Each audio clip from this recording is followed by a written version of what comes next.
First speaker of the day, it's Rebecca from Assurance. I will let her introduce her talk, but she is an amazing security operations and developer who's been making the rounds recently with this talk, so let's give her a warm welcome.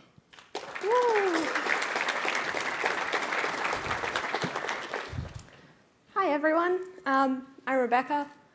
Today I'll be talking about canary tokens and the history of Agloe and what map makers of the 1930s can teach us a little bit about protecting our data and our infrastructure in the modern day. If you want, you can scan the QR code. It's just going to send notifications to Slack. It's a good demonstration of what canary tokens can do, but I'll be talking in more detail about it. So a little bit about me. I'm a pen tester. That's me at work. Some important facts. I'm a cyber witch. I'm a Python developer. There's a small caveat that that's actually not a Python. It's a green coiled snake, but we'll skip that. And I like my ducks upright.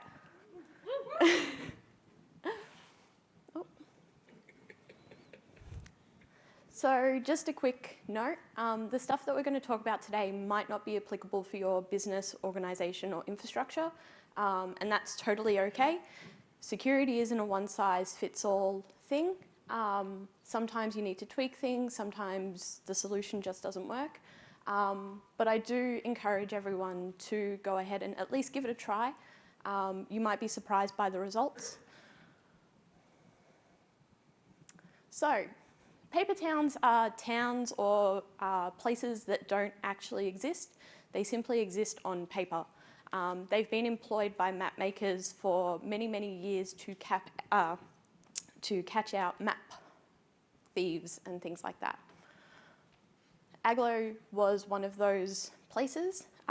It's a small hamlet in New York. So a brief history about Agloe. In 1909, it was the General Drafting Company was founded by Otto G. Lindenberg. He was an immigrant to the US. In 1930, him and his partner, Ernest Alpers, decided to create a small town based off the initials of their names, and that's where you get the name Agloe from. If you have a look there, does it have a laser pointer? I don't think it does. I have circled it. It's not too far from Rockland from anyone who knows the New York area. I don't. So what happened was in 1950, a general store was built at the intersection of the map. And that was because the store appeared on an ESO map. ESO at the time was being provided all of their maps by the General Drafting Company. So what happened was that in some unknown year, Rand McNally, a competing map maker, had the town Agloe appear on their maps. And ESO, who was providing the maps, said, "Ha-ha, you've been caught, you've been stealing our maps, how dare you?" The only problem was at the time, because there was a store there, the Delaware County Administration had an entry saying that Agloe existed. And because maps are a funny thing, maps aren't really like software. Maps describe what is. So it's very hard to prove piracy because it's like, well, that's technically what it looks like. Prove to me that you copied my map. And that's exactly what happened. ESO called out Rand McNally, but Rand McNally was like, no, we get our information from the Delaware County Administration. So basically no litigation or copyright infringement could be proven. And that's sort of where the story ends. It's very anticlimactic, I know. In 2014, someone noticed Agloe on Google Maps as well. And when Google became aware of this, they silently removed it. So you got a lot of questions there about what Google's doing with their maps as well. But that's a story for another time. So what does Agloe have in common with modern day data and infrastructure protection? Typically, we see a lot of organizations put a lot of effort into their perimeter security. Good firewalls, in web apps, you know, they're doing their passwords and their 2FA and all of that sort of thing. But what happened when you break through the hard, crunchy outside and get into the soft, gooey inside? If you haven't seen When a Stranger Calls, I look away. Or what happens when the threat isn't an external hacker, but it's a malicious user within your own network? What happens if it's someone who's really, really annoyed at you and they want to take all of your intellectual property and then release it to the world? It's where canary tokens come in. So like Agloe, canary tokens are little bits of information that you can put throughout your systems, and when an unsuspecting hacker or malicious user come along and they're unaware of what it is, it allows you to send a notification saying, hey, something's going on. Of course, there are some terms and conditions applied to this. For canary tokens to be meaningful and actually usable, they need to have 3 qualities. One of them is that they shouldn't actually give you access to anything. If you put a canary token there and someone can take it and actually access your AWS, it's game over, guys. Additionally, you need to be able to log and monitor these things. If you can't do that, then there's no point. If you can't watch what's going on, you're never going to know that these things go off.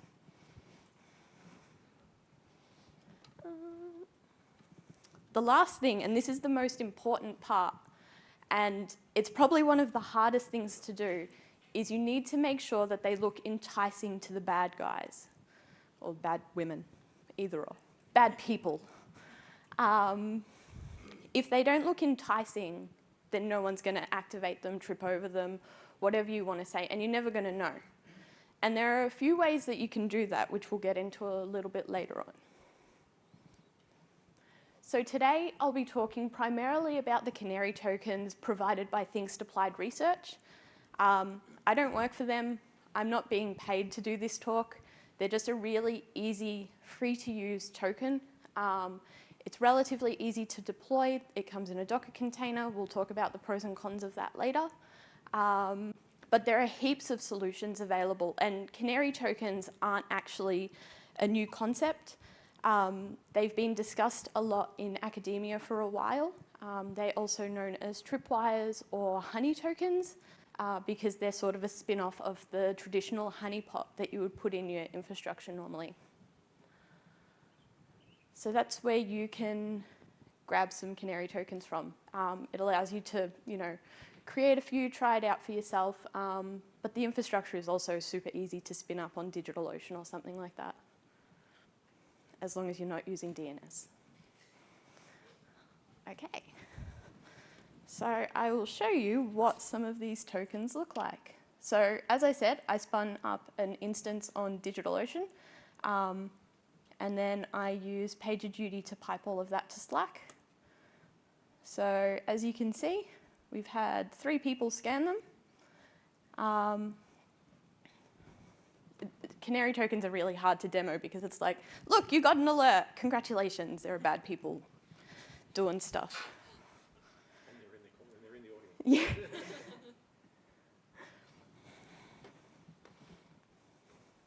So what sort of tokens are actually supported by Thinkst? Web bugs and URLs, they can look a little bit like this. You send your CEO or whoever an email going, hey, look at this super secret information. Here's a link with no authentication. And then you tell them to leave it unread in their mailbox.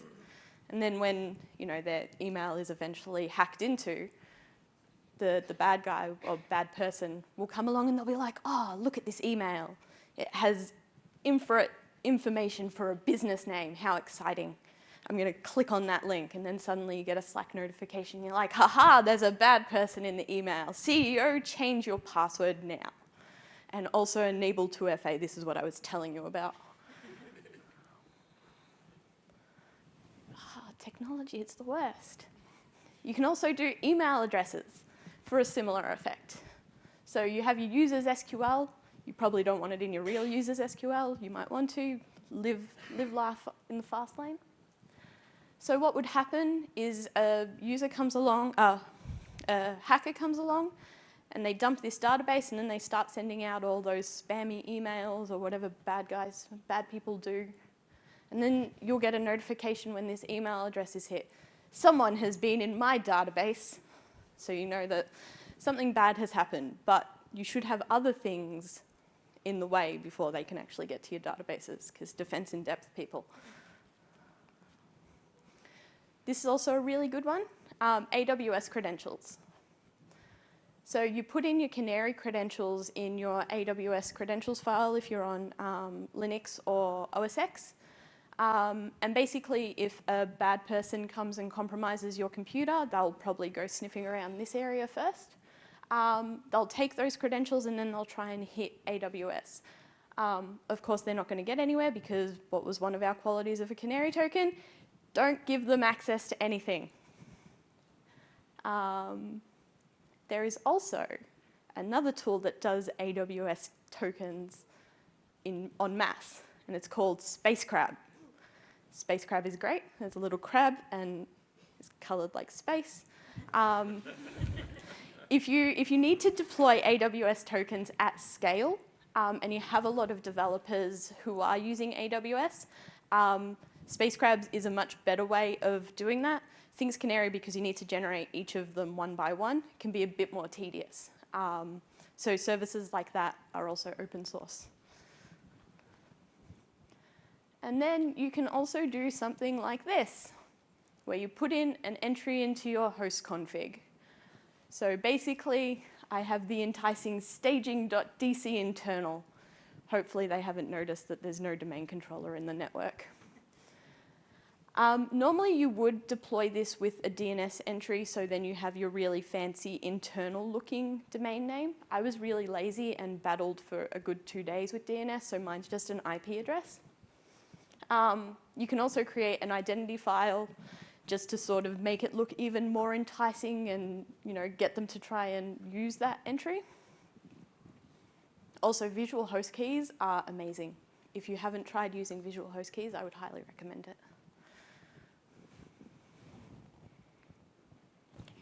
And as we saw at the start, we had the QR code. So if you have a large corporate office and when guests sign in, they get a Wi-Fi credentials from like the person who signs people in. This is a really good way to catch out malicious users who have infiltrated your business office area, because they'll see something like this and they'll think, sweet, free Wi-Fi credentials, I'm going to hack all the things. But bow, you are not, because we thought of that.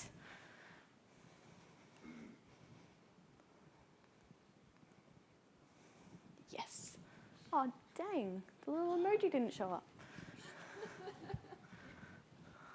Okay, so Canary tokens, they're all well and good, but let's talk about some of the benefits and inconveniences, because not every solution is going to solve all of your problems. They have a low signal to noise ratio, meaning that you're not going to have to sit there monitoring logs all day. How fantastic is that? When the canary goes off, you know things are getting real. So you don't have to worry about, you know, your Slack ops or anything. Just when you hear it, you know something is about to go down or has gone down. In established systems, it can be a little bit harder to deploy, I'm not going to lie, because you do sort of need to work out where it's going to sit, how it's going to interact with everything else, and things like that, especially if you've got a lot of inbound firewall rules. I know that while I was demoing this myself internally, I kept messing that up. I kept putting these really strict firewalls and going, where are my notifications? But but once you do get it integrates quite well. So if you can do the hard work at the start and get something like this deployed, it will pay off well, because once it's there, it will be very easy to scale.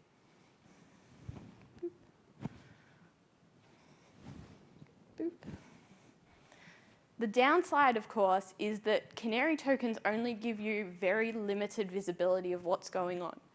You put them on a particular server, you put them on a particular person's laptop or desktop, but that doesn't give you the overall picture of what malicious users or hackers are doing once they're in. And so because of that, you do need to make sure that you have extra logging and monitoring, because canary tokens aren't going to save your whole infrastructure. You can't just roll these things out and be like, we're secure now. It's supplied as a Docker container. It's really good. It's also supplied as a Docker container. It's a downside. You do need to, their excuse was, we haven't had any people complain about the Docker container yet. That's not good. So if you don't use Docker, or it's going to be hard to deploy things as Docker, this is going to be one of the things that you probably battle with the most. It is really, really easy to deploy in a Docker container, but of course Docker comes with its own downsides, which I am not well versed in because I don't like Docker. Sorry, any Docker fans. The solution is free, which is really good. And some of their research is open source, not all of it yet. There's some proprietary stuff going on, and they haven't released the information around that, unfortunately. There isn't much else to say. There's currently no support, so the canary tokens don't actually support Git repositories yet, but they support SVN. So, like, I don't know. Don't ask me the questions about why that was a decision that was made. So you might want to like spin up a canary SVN instance and just replicate everything there. That way you can deploy the SVN canaries. Also supports physical tokens, as we saw. The physical tokens are also really good for those of you crossing international borders and are concerned about TSA looking into your phones and things like that. If you just print one out, slap it on the inside cover of your phone, or on the back of your phone because you can't break them open anymore, or on your laptop, they're obviously going to look at that and go, huh, I wonder what that is, and they'll scan it, and then you'll get a notification. You're like, burn everything. TSA have been looking at my stuff. One of the biggest downsides that I noticed was that not all tokens can be meaningfully renamed, and so sometimes they can stand out a little bit. Because obviously they need like a little hash value that gets reported back, and it's like, hey, this is the token that went off.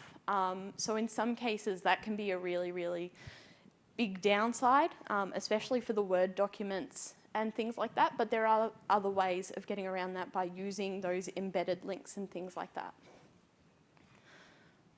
And of course, it supports HTTPS with Let's Encrypt. So you can roll it out with TLS internally, which you should be doing. So as I've said a few times, canary tokens aren't going to keep you secure by themselves. They're meant to be used in conjunction with other methodologies to help you improve your overall security posture. This can be, you know, your firewalls, your logging, your monitoring, your segregation, and things like that. Like, canary tokens are a little bit like AV, in that they are sort of the last line of defense. If something is tripped, you know that you've got a really big problem, or someone has forgotten their security training, either or. You really want to hope that it's the person has forgotten their security training and not you have hackers in your network, because you're not going to get rid of them. They're like ants. Yeah, you can't use canary tokens unless you're logging and monitoring, because it's logging basically and monitoring. And those logs will also give you a better overview of what is going on. You can probably see where they're going if they're exfiltrating data. things like that. Boop. Slack ops. Don't do Slack ops, people. Slack is not a logging or monitoring tool. I know it's cheap, I know it's easy, but you are going to give your ops people and your developers, I forgot the word for it now. Damn. You're going to give them log exhaustion. I'm pretty sure I wrote the word on the next slide as well. And so troubling patterns and troubling events are going to go unnoticed because they're so sick of looking at the logs because you're just piping them through Slack and they're getting bing, bing, bing, bing every minute. I had to uninstall Slack on my computer. We don't even do monitoring. Like, for my job, I don't actually need to look at monitoring or logging, but people just annoy me on Slack. Log fatigue, that's the word. People will mute your channels. People will just stop looking altogether, and then they're going to ignore what's going on. Just because you're logging and monitoring, it doesn't mean you're logging and monitoring the important things. This could be a whole nother talk. Finally, if you don't have an incident response plan, it's important to consider one. This doesn't need to be a formal, 70-page document of what happens when things go wrong. All it needs to be is a little bit of tabletopping. Can have your orcs, they can be the hackers, can have your elves, they can be the ops team. What are some other classes? Your bards, is that right? Can have your bards as like your developers. And basically, you sit down with everyone. You don't just sit down with your operations and your developers. You can also sit down with your finance team. Because guess what? Finance team also has this stuff to deal with. They have to deal with spam and what happens if one of their interns clicks the PDF. You need to know what's going to happen then. And it helps get everyone thinking about what could happen and what to do in that case. That way you're not all like scrambling when one of the tokens does go off. Because it can be really scary if you're not expecting it. And then suddenly you find out, oh no, there are hackers. You're going to panic a little bit. So I guess the TLDR of this is that canaries alone are useless. And to actually be beneficial, you need to take a multifaceted approach. You need to implement other security things to really make them meaningful. The Things Canary solution is really, really good. It's relatively easy to deploy, especially if you know what you're doing. I didn't. Yeah. Boop. I have really secure passwords. Yeah, so no canaries were actually harmed in the making of this slide deck. There are a lot of servers involved. There's a lot of crying and screaming. You can contact me on Twitter or on GitHub. I'm also on Mastodon. Yay! And I have a wildcard like catch-all on my email, so you can like literally send me email at anything as long as it conforms to the RFCs. Not the fancy RFCs though. Do we have questions? Yes. Hey, I don't want to start a general thing about Docker, but just because you're a security person saying you don't like Docker, is there particularly a security issues around Docker? Yeah, do you want to? What was? Do you want to repeat? Do we have a microphone? Yeah. Sorry. Let's do that. That's all right.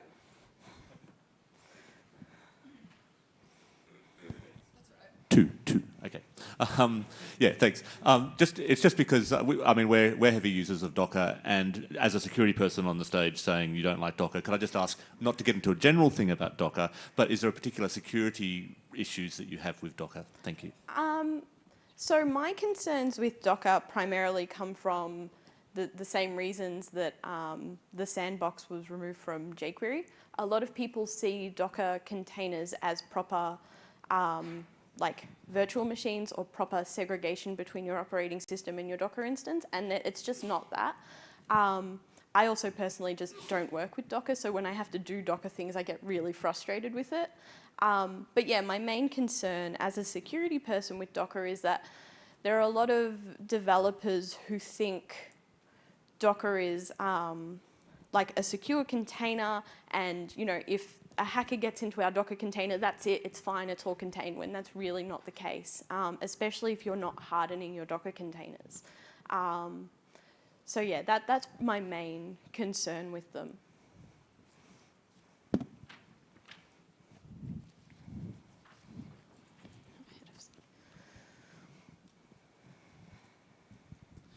So humans seem to be one of the weakest points in security. So why are we relying on the humans monitoring this rather than just being a tripwire that's you saying burn everything once the TSA sees it? Why isn't the canary triggering a tripwire and burning everything for you?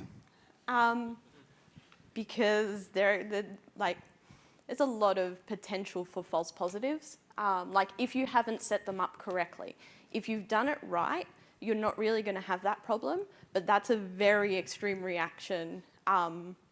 Also, humans aren't necessarily the weakest point. It really sort of depends on how you as an organization are dealing with your humans. A lot of training should be done. You can't just sort of say humans are terrible at this stuff. The reality is that you need to be investing in all of your users because they are your first line of defense in reality. When finance get that spam email that's like, hey, the CEO has authorized all of this money, if they click delete, that's a win for security. So if you're like under the impression that your users are useless or anything like that, you may need to consider that you need to be doing more training and working with them a bit better for them to understand security in general.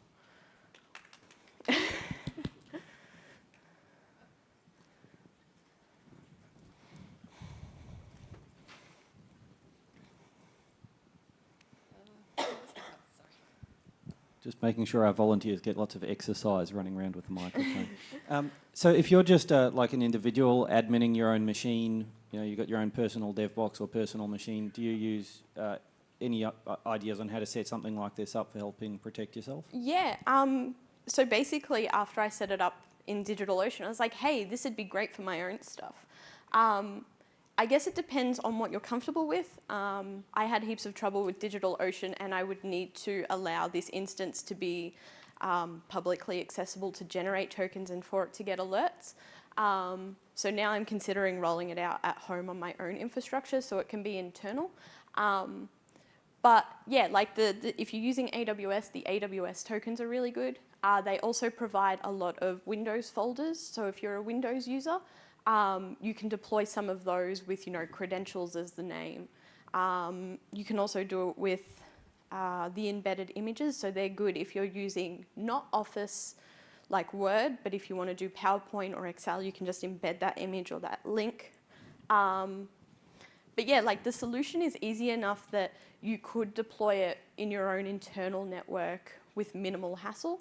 Of course, that comes with the caveats of it depends on what your internal network is like and what your own infrastructure, how that works and things like that. It's very easy when you've got your own internal flat network where there's no segregation or ingress or egress rules because everything is just free-flowing. But yeah, I would highly recommend at least giving it a try.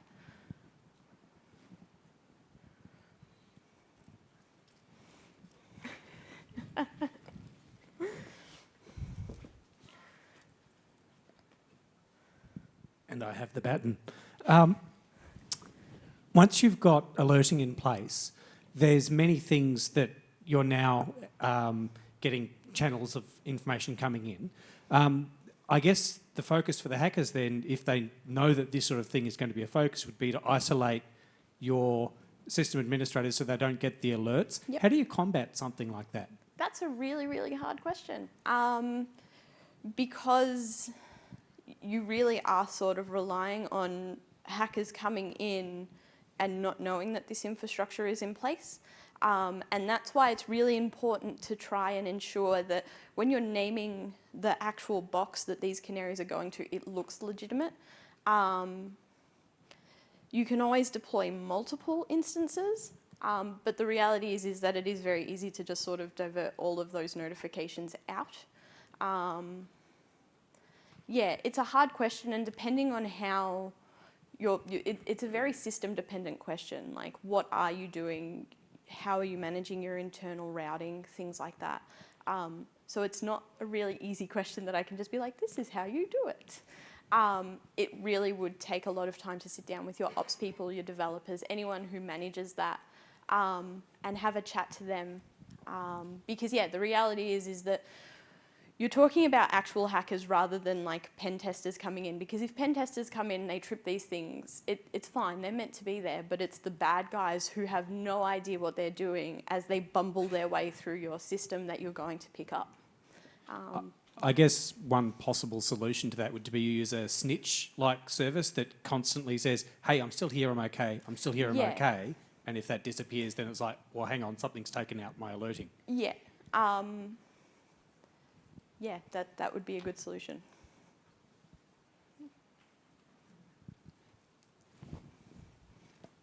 Why do I feel like you're going to troll me? Because I am. So at the start of your talk, you mentioned that you're a fan of upright ducks. However, I can see that the shirt you're wearing seems to have flat ducks on it. Yeah. Could you explain why you're wearing a potentially traitorous shirt? Because We're going to take that as a comment because we don't trust flats. So is there any more technical comments or questions? no. Okay. Awesome. Thanks.